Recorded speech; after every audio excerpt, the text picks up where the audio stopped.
Hello students, आज हम valence bond theory के बारे में पढ़ेंगे। वैलेंस बॉन्ड थियरी किसने डेवलप की? पॉलिंग नाम के साइंटिस्ट ने डेवलप की है। वैलेंस बॉन्ड थियरी के इधर पॉइंट दिए हैं, जैसे कि number 1, number of vacant orbital must be present on the central metal atom for the formation of coordinate bond with ligand orbital। यानी कि सेंट्रल एटम के पास बॉन्ड बनाने के लिए खाली ऑर्बिटल होनी चाहिए, वैकेंट ऑर्बिटल होनी चाहिए, जिसमें लिगेंड अपने इलेक्ट्रॉन पेयर डोनेट कर पाए।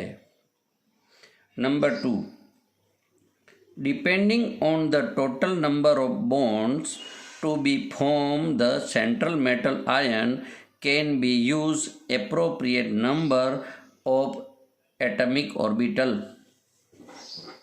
यानी कि एस, पी और D orbitals are hybridized and forming new equivalent orbitals are called hybrid orbital। इसका मीनिंग क्या हुआ कि मेटल एटम और लिगेंड की जो ऑर्बिटल रहती है उनका एक दूसरे के साथ हाइब्रिडाइजेशन होगा। उनकी जो ऑर्बिटल है वो हाइब्रिडाइज होगी। यानी हाइब्रिडाइज का मीनिंग क्या हुआ? मिक्स होगी, एक दूसरे के ऊपर ओवरलैप होगी। हाइब्रिडाइज होने के बाद जो लिगेंड है उनके 2 इलेक्ट्रॉन पेयर है, नॉन बॉन्डिंग इलेक्ट्रॉन पेयर, वो मेटल आयन को डोनेट करेंगे। जो थर्ड पॉइंट में दिया है, after hybridize orbitals ligands orbitals are donate an electron pair for bonding। Number 4, if d orbitals of outer shell are forming complexes then it call high spin complexes। जैसे मैं example से आपको दिखाता हूँ कि इनर स्पिन कॉम्प्लेक्स क्या रहता है और आउटर स्पिन कॉम्प्लेक्स क्या रहता है। जैसे इधर मैंने शेडेड में दिखाया है, हाईलाइट करके दिखाया है कि 3D ऑर्बिटल यदि 4s से आगे आती है तो वो जो कॉम्प्लेक्स बनेगा उनको हम इनर स्पिन कॉम्प्लेक्स बोलेंगे, लो स्पिन कॉम्प्लेक्स बोलेंगे। दूसरा एग्जांपल दिखाया है मैंने आउटर स्पिन कॉम्प्लेक्सेस। जैसे इधर मैंने दिखाया है हाईलाइट करके, इधर जो 4b ऑर्बिटल है वो 4s के बाद आती है, इसलिए उनको आउटर स्पिन कॉम्प्लेक्सेस बोला जाता है, हाई स्पिन कॉम्प्लेक्सेस बोला जाता है। Number 5, metal atom and the ligands are bonded by sigma bonds and also possibility of pi bond formation.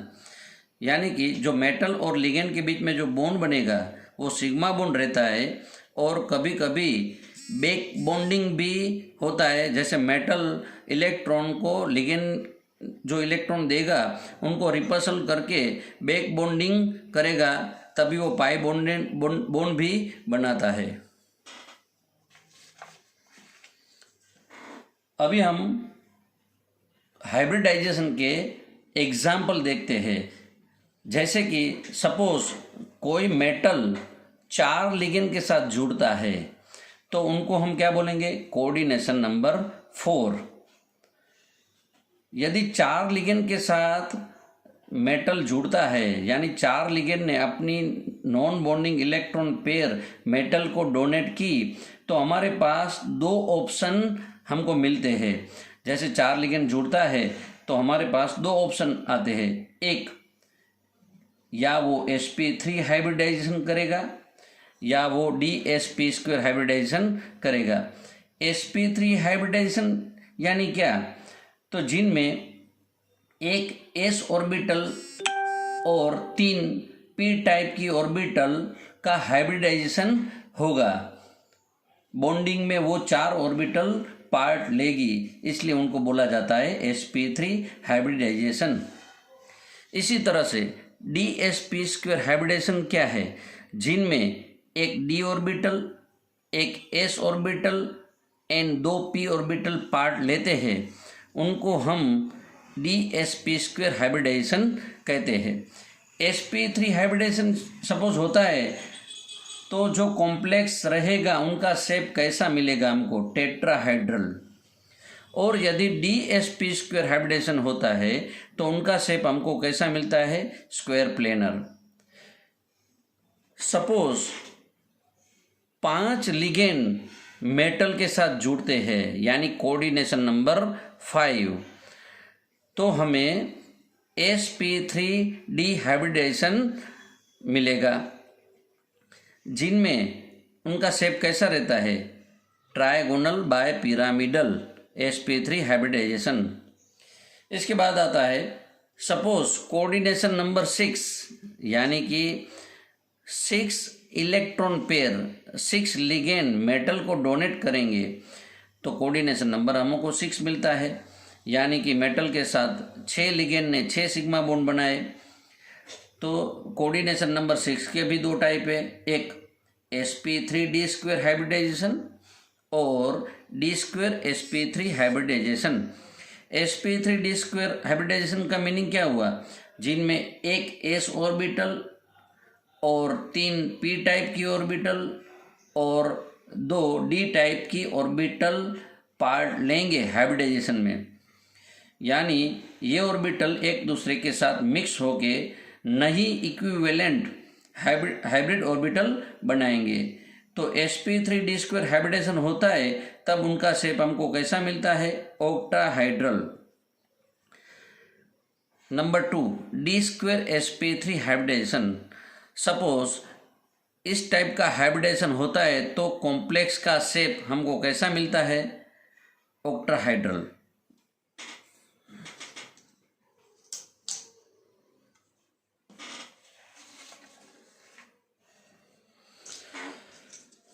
अब हम ml4 के एग्जाम्पल देखते हैं, जैसे कि कोई भी लिगेंड सपोज वीक होता है तो इधर जो मैंने दिखाया है कि अनपेड इलेक्ट्रॉन दिख रहे हैं आपको, लिगेंड सपोज वीक होगा तो ये इलेक्ट्रॉन पेयर है वो पेड नहीं होंगे, और यदि स्ट्रॉन्ग लिगेंड कॉम्प्लेक्स में है तो ये अनपेड इलेक्ट्रॉन है वो फोर्स मिलते ही वो पेड हो जाएंगे। तो इसका कनेक्शन किसके साथ है, वीक लिगेंड और स्ट्रॉन्ग लिगेंड का, तो मैग्नेटिक मोमेंट के साथ इनका कनेक्शन है। जैसे कि कोई भी कॉम्प्लेक्स है उनमें एक इलेक्ट्रॉन भी हमको फ्री मिलता है तो वो कॉम्प्लेक्स को हम क्या बोलेंगे, पैरामैग्नेटिक। और यदि सभी इलेक्ट्रॉन पेड हो जाते हैं तो ऐसे कॉम्प्लेक्स को हम क्या बोलेंगे, डायमैग्नेटिक कॉम्प्लेक्स।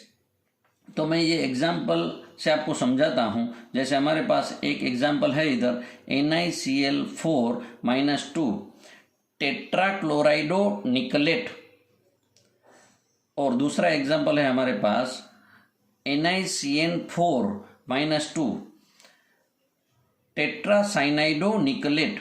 तो इधर NiCl4 जो है वो पैरामैग्नेटिक है और NiCN4 जो है वो डायमैग्नेटिक है। दूसरा ये क्वेश्चन किस तरह से पूछा जाता है, NiCl4-2 complex has a sp3 hybridization while NiCN4-2 complex has a dsp2 hybridization। तो इधर हम देखते हैं कि NiCl4-2 में निकल का जो एटॉमिक नंबर है वो 28 है हमारे पास। तो 28 इलेक्ट्रॉनिक, तो इनकी इलेक्ट्रॉनिक कन्फिगरेशन क्या होगी, आर्गन 3d8-4s2। अब इधर हम देखते हैं कि निकल की ऑक्सीडेशन स्टेट कितनी आएगी इधर। तो ऑक्सीडेशन स्टेट कैसे निकालना है वो मैंने पिछले पीरियड में समझा दिया था आपको। तो इधर हम देखते हैं कि निकल का ऑक्सीडेशन नंबर 2 आएगा, यानी 2 ऑक्सीडेशन स्टेट आता है यानी Na+2 हुआ। Na+2 का मीनिंग क्या हुआ कि निकल से 2 इलेक्ट्रॉन निकल जाएंगे, इसलिए सबसे पहले इधर 4s2 में से 2 इलेक्ट्रॉन निकल जाएंगे, यानी कितने बचे हमारे पास, तो निकल में हमारे पास 8 इलेक्ट्रॉन रह गए।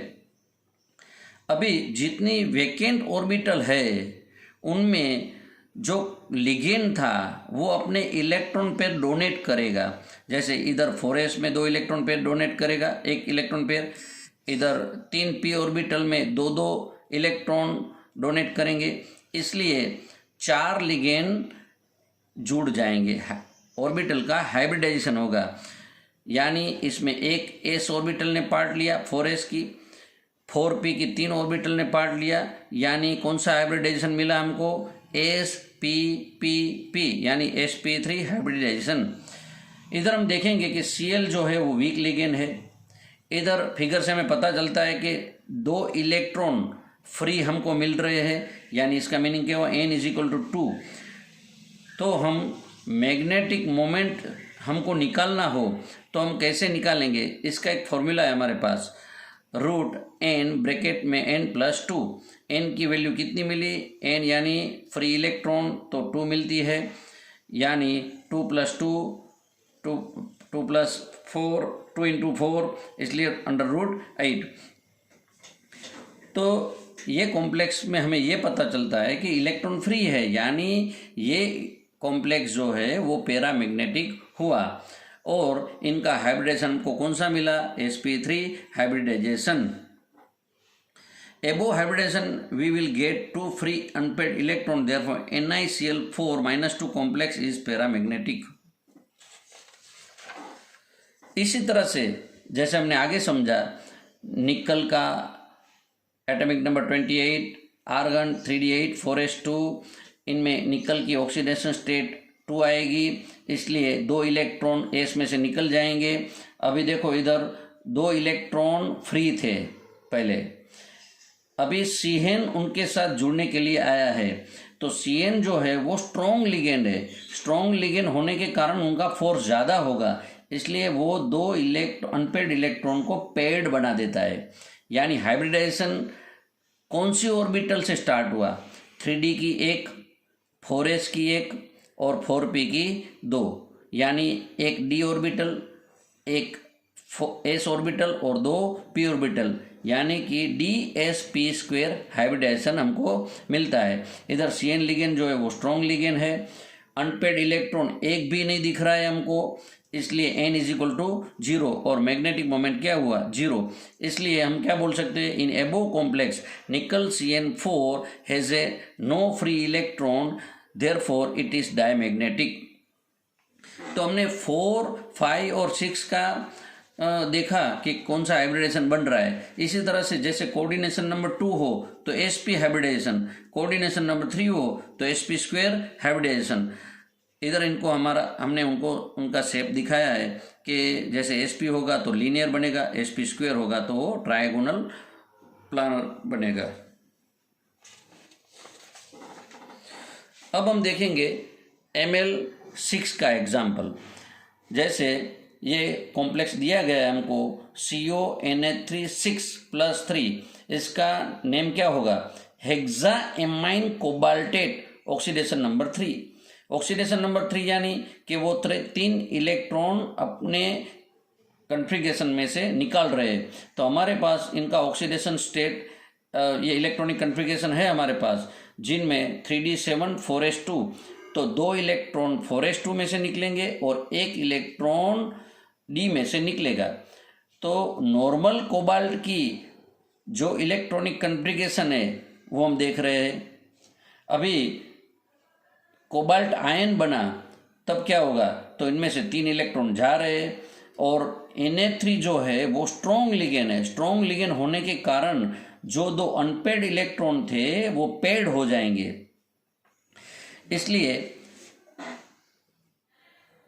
इसलिए हम देखो आप CO+3 में, तो इधर से हमको d ऑर्बिटल वैकेंट मिल रही है, तो d की 2 ऑर्बिटल, s की 1 ऑर्बिटल और p की 3 ऑर्बिटल का हाइब्रिडाइजेशन होगा। इसलिए हमको क्या मिलेगा, dsp3² हाइब्रिडाइजेशन। इधर मैंने लिखा है ammonia is a strong ligand, unpaired electron 0, इसलिए कॉम्प्लेक्स कैसा बना, डायमैग्नेटिक। और इधर आप देख रहे हो कि 4s के आगे 3d है, इसलिए ये इनर डी ऑर्बिटल यानी कि लो स्पिन कॉम्प्लेक्स बन रहा है। दूसरा एग्जांपल देखते हैं Ml6 का, COFe6-3 यानी हेक्साफ्लोराइडो कोबाल्टेट, ऑक्सीडेशन नंबर 3। तो इनमें भी ऑक्सीडेशन नंबर 3 मिल रही है, यानी इसका मीनिंग भी यही हुआ कि भाई 3 इलेक्ट्रॉन जा रहे हैं, एक CO+3 बना है इसलिए। तो नई इलेक्ट्रॉनिक कन्फिगरेशन कैसी मिल रही है, 3d6। लेकिन इधर आप देख रहे हो कि फ्लोराइडो जो लिगेंड है वो वीक लिगेंड है, इसके कारण ये फोर्सफुली लिगेंड इनके साथ जुड़ेगा नहीं, इसलिए इलेक्ट्रॉन जो है वो अनपेयर्ड ही रहते हैं। तो स्टार्टिंग कहाँ से हुआ, वेकेंट ऑर्बिटल कहाँ से मिली आपको, तो S 3p की और 4d के 2, इसलिए कौन सा हाइब्रिडेशन बना, sp3d² हाइब्रिडाइजेशन। इधर हम देख रहे हैं कि F लिगेंड जो है वो वीक लिगेंड है, हमको अनपेड इलेक्ट्रॉन कितने मिल रहे हैं, 1 2 3 4, यानी 4 अनपेड इलेक्ट्रॉन मिल रहे हैं। पैरामैग्नेटिक है, पैरामैग्नेटिक क्यों है, तो कि 4 अनपेड इलेक्ट्रॉन मिल रहे हैं। और इधर देखो s ऑर्बिटल के पीछे भी हाइब्रिडाइजेशन में d ऑर्बिटल आ रही है, इसलिए ये हाई स्पिन कॉम्प्लेक्स बना, यानी कि आउटर d ऑर्बिटल वाला कॉम्प्लेक्स बना। तो कैलकुलेशन कैसे करते हैं हम, इनका 4 ब्रैकेट में 4+2 यानी 4 × 6 24, बोर मैग्नेटम कितना मिला, 4.90। तो हमें क्वेश्चन कभी ऐसे भी पूछा जा सकता है कि भाई हेक्साफ्लोराइडो कोबाल्टेट 3 का बोहर मैग्नेटम 4.90 है, एक्सप्लेन। अभी हम इधर वैलेंस बॉन्ड जो थियरी थी उनके ऐसे थोड़े पॉइंट है जो एक्सेप्ट नहीं किए जा सकते हैं, तो हम उनको बोलेंगे कि limitation of valence bond theory. तो कौन सी लिमिटेशन है, number 1, it involves A number of assumption. Number 2, it does not give quantitative interpretation of magnetic data. Number 3, it does not explain the colour exhibited by coordination compound. Number 4, it does not give quantitative interpretation of the thermodynamic or kinetic stabilities of coordination compound. Number 5, it does not make exact prediction regarding the tetrahedral and square planar structure of 4 coordinate complex. Number 6, it does not distinguish between weak and strong ligand.